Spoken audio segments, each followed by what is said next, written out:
crisis within the FA.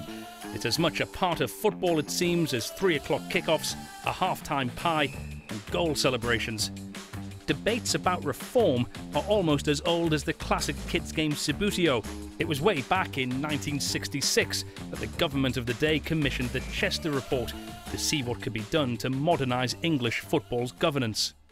Fast forward to 2017 and that debate about FA reform, well, it's still ongoing. It's been amplified in recent weeks by the issues concerning Eni Aluko and Mark Sampson, the former England women's manager.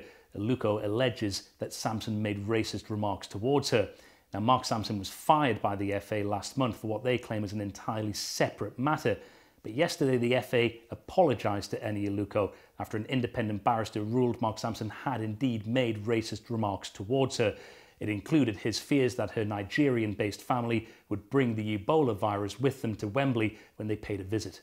Over the course of 2.5 hours, the FA attempted to justify to MPs their grievance process concerning Eni Aluko's allegations.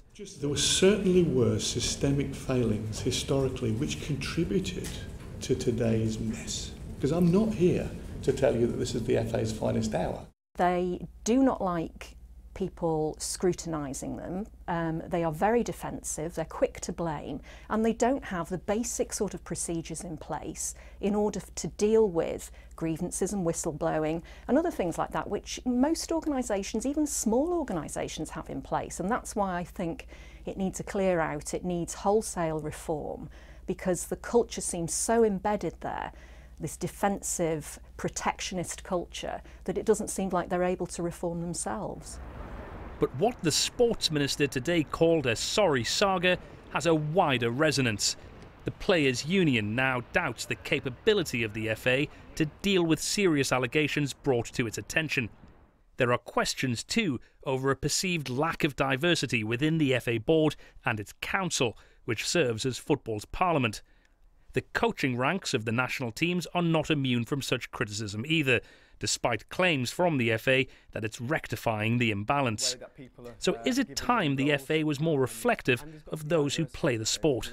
We look at a group of men, all probably middle-aged at best, all white, and it doesn't reflect anything to do with what society in England is, and it doesn't reflect anything that's going on the pitch either. I feel there's got to be women involved. I feel there's got to be people of ethnic minority involved in decision making, because if there's not, who is going to trust the FA and the people that are in charge at the moment? I certainly won't. Debate has largely centred today on whether the FA's current leadership can continue on, but they are not without support, including voices from within the powerful Premier League. Martin's made a real impact, in my view, and probably, as an observation, the best chief executive we've had.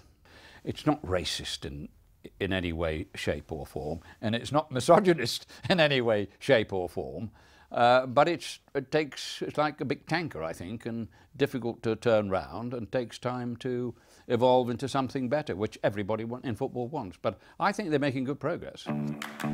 Tonight, the FA board is understood to have discussed the events of recent days and the future of its chairman and chief executive. They are reported to have been unanimously backed. Future reform then will need to be driven by the very officials some think are guilty of scoring a spectacular own goal.